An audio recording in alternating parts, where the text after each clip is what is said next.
It's been a while since I did a video like this. I think the first one was my animation tips video, and we're here with another one. This is 7 Dreams Oddities and Their Workarounds.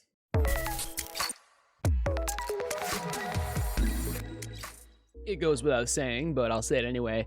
This is remixable, and the link is in the description, so check it out if you want. Anyway, let's get started with number 1. So here it is. Fat wire to a skinny wire. I'm just going to read it. When trying to do math-related things to a fat wire, the result can often be not what you expect. Make sure to turn the fat wire into a skinny wire first. And here's the example. We have a fat wire. This is just a 3-digit like fat wire with 1, 2, 3. And we're adding it to the number 1. Now you can see this value is 3.7, right? And when we add 1, we expect 4.7, but we're not getting that. The reason is because it's like adding 1 to every single one of these values, and it, I don't know, it's weird. But regardless, you would expect 4.7, but you get something else. So how do we fix that? Well, we need to turn the fat wire into a skinny wire first. And there are 2 ways I know to do that. One is to pass the value through a slider, and the other is to pass the value through the number displayer. Number 2, Gadget copied while time is playing. Admittedly, I don't run into this very often, but I have a couple times. When copying certain gadgets after time has played and their value has changed, their value can be set even after the scene is reset. Make sure to only copy and paste when the scene has been reset. So the scene plays, the value is set, right? Because the timer plays, you pause, and then you copy, right? And then when you reset, it stays. It doesn't reset. So be really, really careful about that. Number 3, timeline plays when it shouldn't. This is one of the Dream's bugs. So well, let me just read it. I'm not sure why, but sometimes play once timelines start playing even when they were never powered on. To fix this, set the timeline to sustain and change the playhead position with a timer. You can be doing everything right. And I've noticed this on puppets a lot. Not me personally, but other people. They would put a timeline that's powered off in a puppet. And when the puppet respawned, even though the timeline was powered off, it would start playing. And if you didn't know, play once timelines, they play all the way through as long as it started, even if they get powered off halfway through. So it's powered on, they start playing, then it's powered off. If it's play once, it will keep playing. But if it was never powered on, it shouldn't start playing. But the bug is it does start playing. So how do you fix that? Set the timeline to sustain, then play it with a timer. Play it with a timer that is changing the playhead's position. And you might want to add something like this where it's only powered on if the output is greater than 0. So now it's only going to be powered on if this timer has started. Number 4, variable modifier getter outputting value incorrectly. This one is the other bug. Sometimes, for literally no reason, variable modifiers will divide the output by 2, no matter what. To fix, delete, and replace. So, I mean, that's the issue. The hard part about this is knowing it happened. All right, is realizing what's happening. The fix is easy. You literally just delete it and replace it. Don't copy and paste it. Delete it, then replace it. Number 5, omitted objects logic cannot be viewed. This is probably the easiest one on this entire list. It's not a bug, it's just a technique. And it's a pretty obvious technique, but still.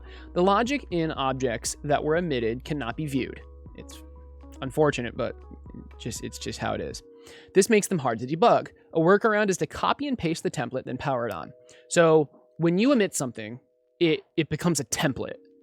It powers itself off, and then whenever it gets created by the emitter, it powers on. But things created by the emitter, you can't actually see the logic of. So the fix is to just copy and paste the template and power it on. It's as if it was emitted, but you just placed it in the world. Number 5, zones and laser scopes take 1 frame to start outputting data. So zones and laser scopes have a 1 frame delay before they start outputting data. make sure you account for the delay in your logic or just keep them powered on. But if you keep them powered on, it will take additional runtime thermo. So in this example, we have this chip that starts off and then gets powered on. If this output is sensitive to the value of 0, then this might bug out, because once it gets powered on, for the first frame of this being on, these will all output 0. Even though they're on, they will output 0. If we do this, where they're already on, and then once this gets powered on, it just allows the signal through. For the first frame, it will output the correct value, but they're always on. So be careful about that. I'd say the best solution to this is actually not what I did here, but to just account for the delay in your logic. And it's important to note that it's not, the delay isn't just when turning on, there's always just a 1 frame delay. So it receives the data, right? And then 1 frame later, the data is output. And that's why when it first turns on, it outputs 0, because it takes 1 frame to like receive the data. And I saved the best for last. Mover and rotator speed does not set properly.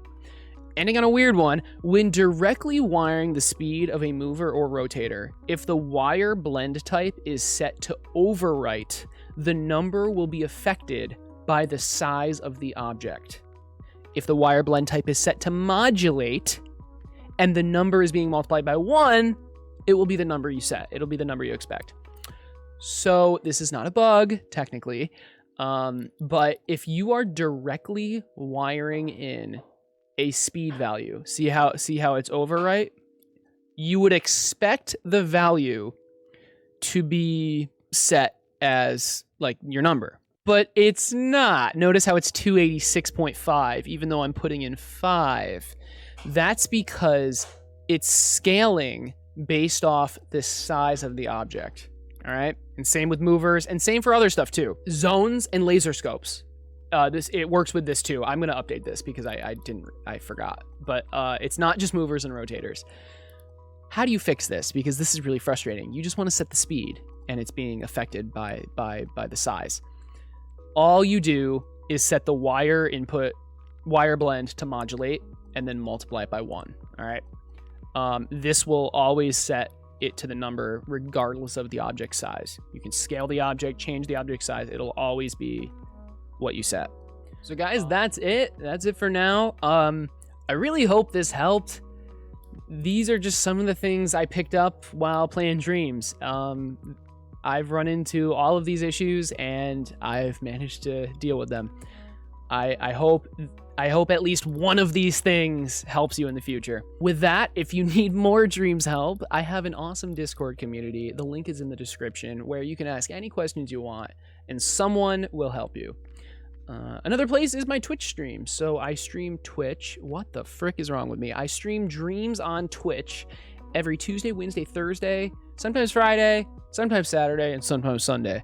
And just stop on by. You can watch what I'm doing. You can ask me questions. You can learn, hopefully. It's a pretty great place to go for Dreams content. With that, I hope you enjoyed the video. I hope it helped, and I'll see you in the next one. Have a great rest of your day. I just wanna be